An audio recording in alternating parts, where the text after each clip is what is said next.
une recette indispensable en Provence sur les tables pour les fêtes de Noël. Ça fait partie des 13 desserts provençaux où, vous savez, il y a le nougat noir, le nougat blanc, enfin, une autre fois je vous donnerai l'énumération complète. Mais en dessert, la pompe à huile, donc c'est la recette que nous allons voir aujourd'hui, est autant indispensable que l'enchoyade en entrée du repas. Voilà. Alors pour ça, disons que c'est un genre de brioche, mais à l'huile d'olive. Voilà.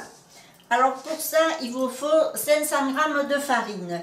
Là, je me sers de mon robot pâtissier. Si vous n'avez pas de robot, ben, vous le faites à la main, mais c'est un peu plus long et un peu plus fastidieux, bien sûr. Hein.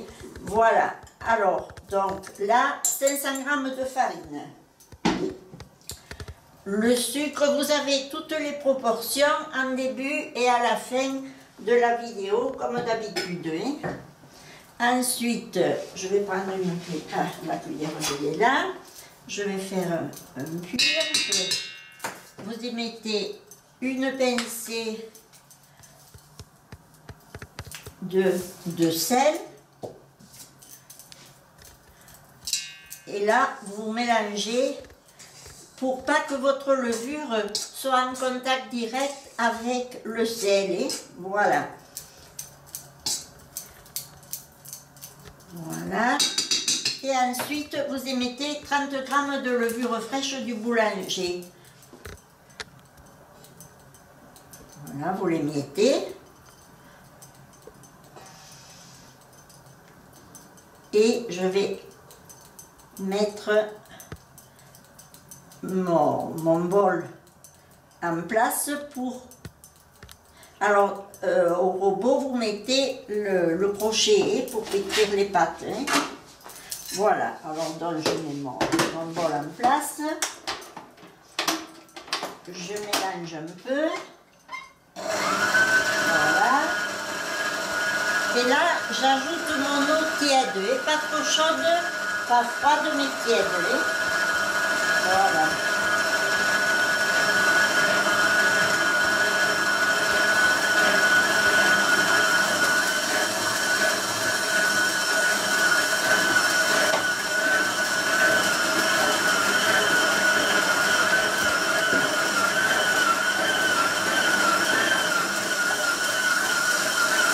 Et vous mettez la moitié de l'huile d'olive.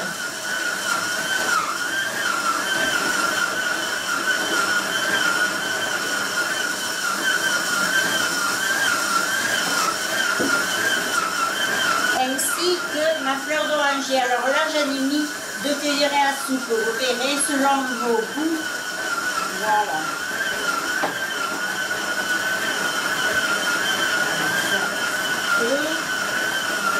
Voilà, alors là je vais arrêter. Hop. Et je vais y mettre mes zestes d'orange et de citron. Je préfère mélanger un peu avant, c'est une habitude, hein, mais vous pouvez le mettre au tout début aussi. Hein. Il n'y a pas de souci de ce côté-là. Voilà, alors je vais reprendre mon bol à portée. Et je vais zester un citron et une orange. Alors bien sûr, là vous prenez autant le citron que l'orange, vous le prenez non traité. De toute façon, vous le lavez, mais enfin, c'est mieux de le prendre non traité.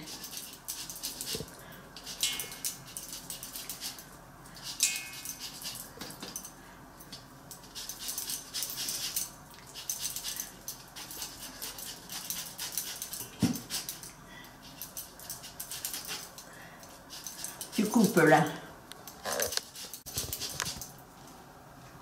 Voilà, je continue par l'orange, le zeste de l'orange. Alors, pensez surtout à ne pas mettre la peau blanche qu'il y a sous le zeste, parce que ça risque de faire un peu amer. Hein.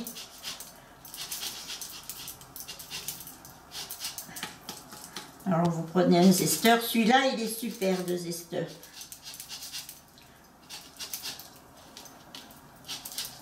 Voilà, et là je vais zester toute mon orange pour que ça parfume bien, bien sûr. Hein.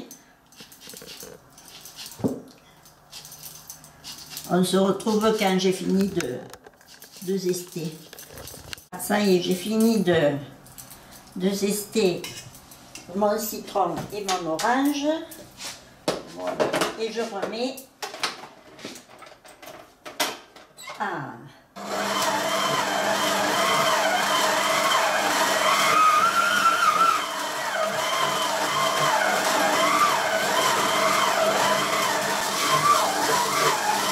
voilà, ma pâte se détache de la paroi. Alors là, je vais y ajouter mes 2 œufs.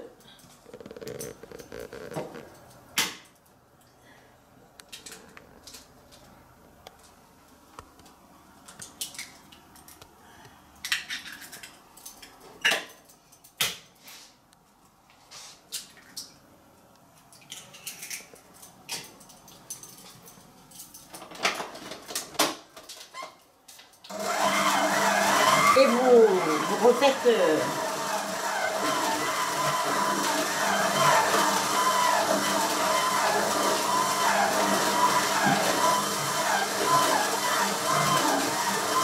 alors vous laissez un peu amalgamer vos 2 œufs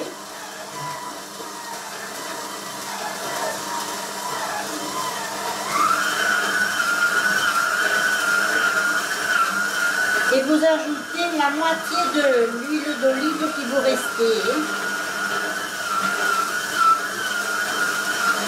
Voilà. Tout à l'heure, j'ajouterai ce qui reste.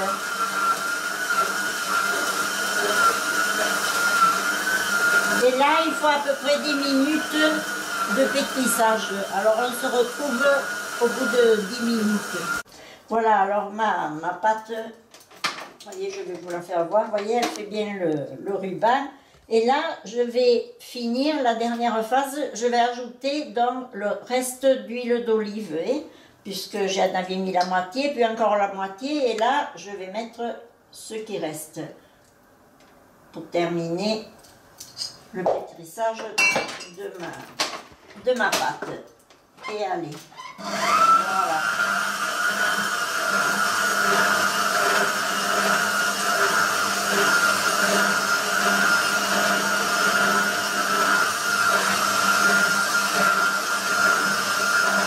Alors là, choisissez quand même de la bonne huile d'olive parce que vous allez sentir le goût dans votre pâtisserie et si vous mettez une un peu trop amère ou comme ça, bon moi je me sers celle de la vallée des Vaux, si vous n'en avez pas, il y a de très bonnes huiles d'olive quand même autres que celle-là. Mais enfin choisissez une huile d'olive de qualité pour faire la pomme.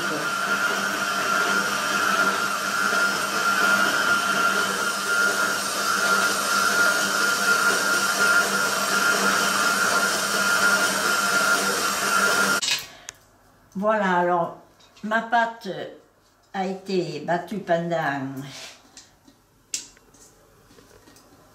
20 minutes et je la vide dans mon saladier où je vais la laisser monter, lever pendant 2 à 3 heures. Hein.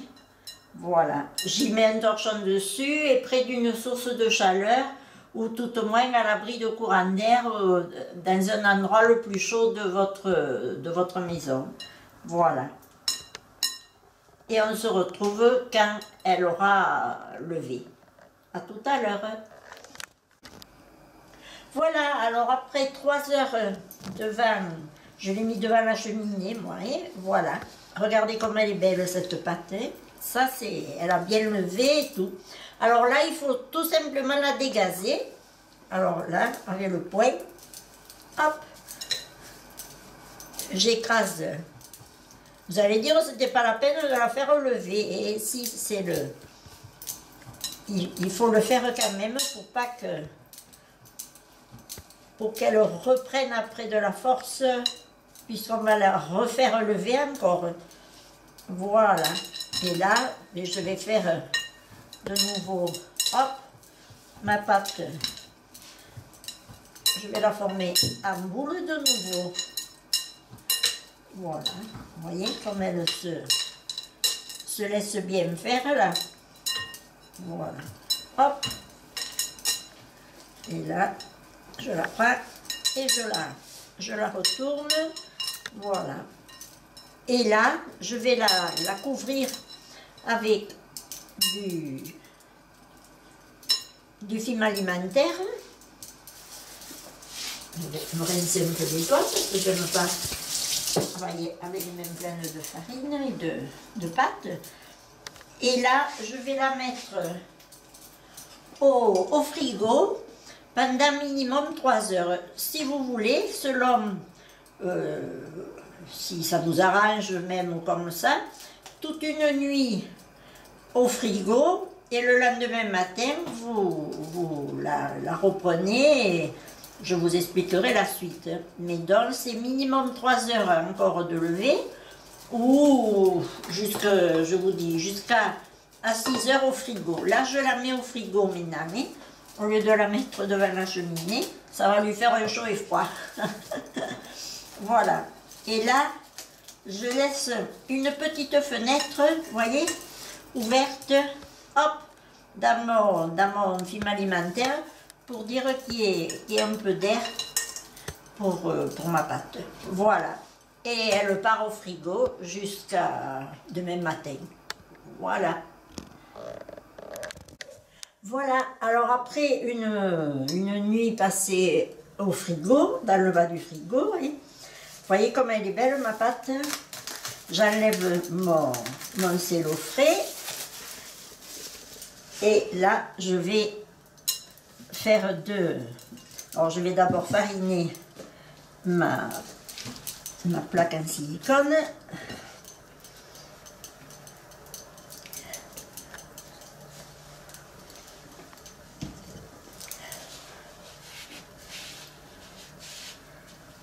Voilà.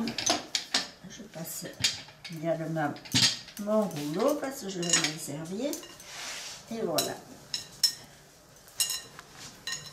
Vous voyez ça comme elle est belle? Voilà. Alors là, je vais faire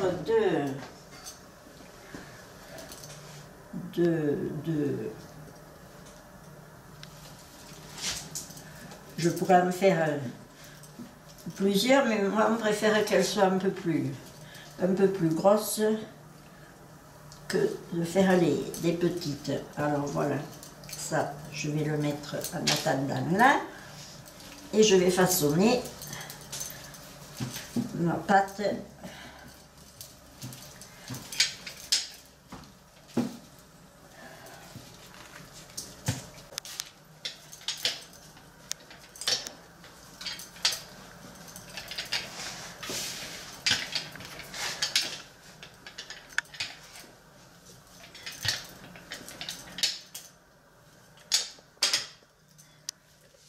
Vous voyez ça, cette pâte aussi, c'est un plaisir. Hein?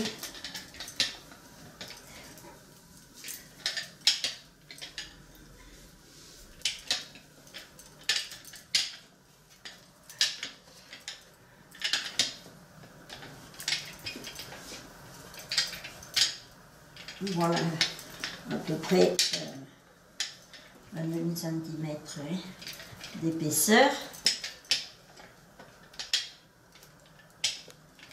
Voilà, hop, encore un petit peu là.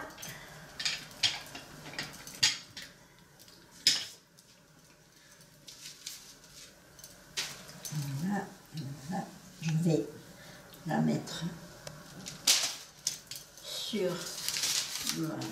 ma plaque où j'ai mis un papier cuisson. Et voilà, alors là, après vous l'arrangez un peu avec la même. Voilà, j'étire la deuxième, puis on se retrouve. Voilà, alors j'ai étiré mes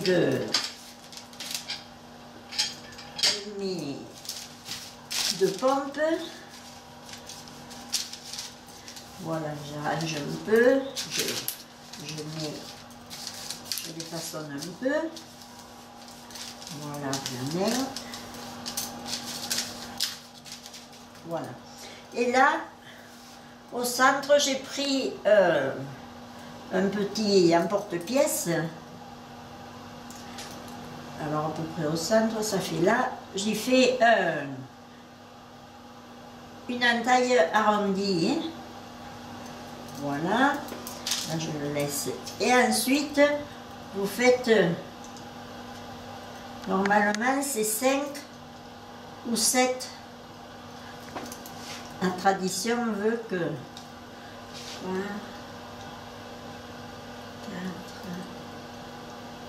4 et 5. Et vous écartez un peu les bords de vos entailles pour qu'après, quand ça va un peu regonfler, ça ne se referme pas. Voilà. Là.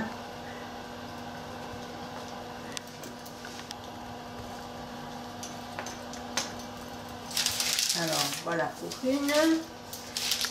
Et à la seconde.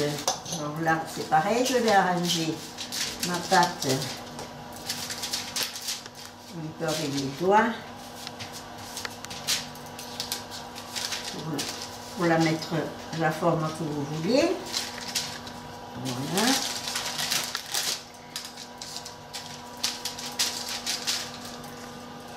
Et allez, je vais faire mon entaille au centre près. Alors, une, deux, voilà, 4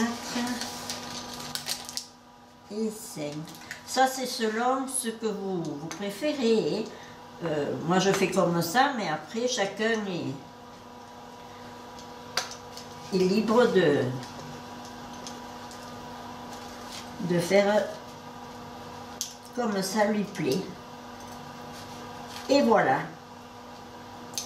Et là, je vais laisser de nouveau ma pâte, je vais la couvrir d'un torchon et je vais laisser ma pâte gonfler, pousser pendant environ 1 à 2 heures. Voilà, et on se retrouve après, avant d'enfourner la pâte. Voilà, alors regardez comme elles sont belles, vous voyez.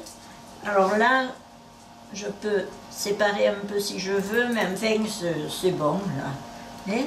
Oui. Alors là, je vais les passer au lait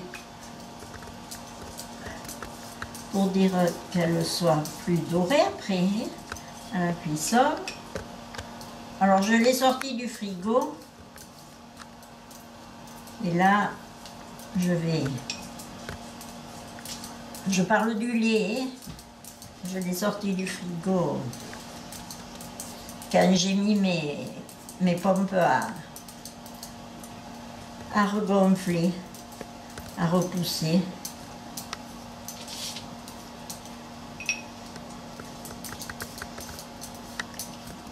Et voilà.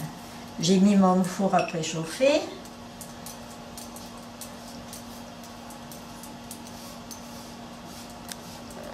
Là, il faut y aller doucement pour pas faire redégonfler ma pompe.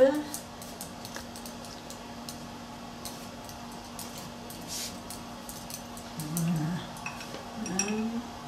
La seconde.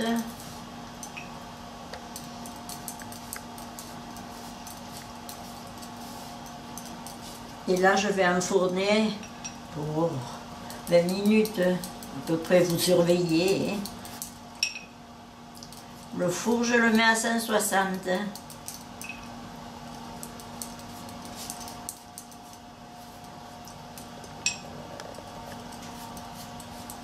Et j'ai une petite astuce, c'est un boulanger qui m'avait donné L'astuce, c'est qu'au fond du four dans la lèche frite, j'y mets un bol avec de l'eau.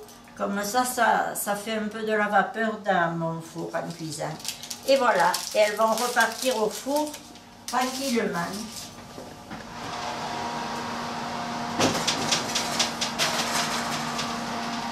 Une et deux.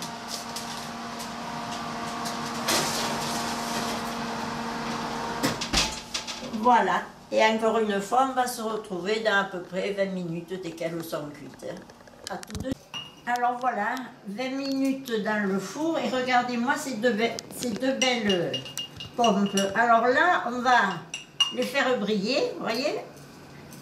Vous y donnez, et en plus, ça parfume encore votre pompe. Vous y passez avec le pinceau, là, de l'huile d'olive dessus. Et là, elle va être en habit de fête. Ça sent bon. Alors je vous rappelle,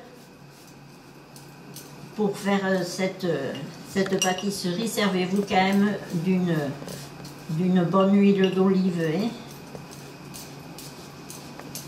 Bien fruitée, pas trop amère. Je sens qu'il y en a qui vont se régaler pour manger ça. Voilà, vous voyez. De suite, même qu'elles soient bien dorées, ça lui donne un petit coup de brillant. Et en plus, ça finit de parfumer. Alors, je les ai sorties et je les ai mis sur une grillée, comme toutes les pâtes, voilà. Hein.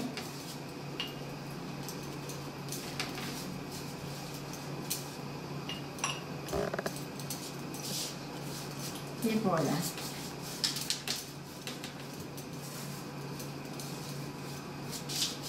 Voilà. Alors, vous voyez, voilà la recette des pompes à huile qui sont indispensables sur les tables de Noël en Provence.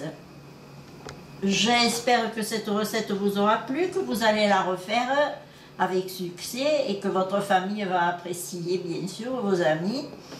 Alors, merci encore pour tous ceux qui s'abonnent. Je vous le dis, ceux qui ne le sont pas, pensez de vous abonner. Et à bientôt pour une prochaine recette. Merci.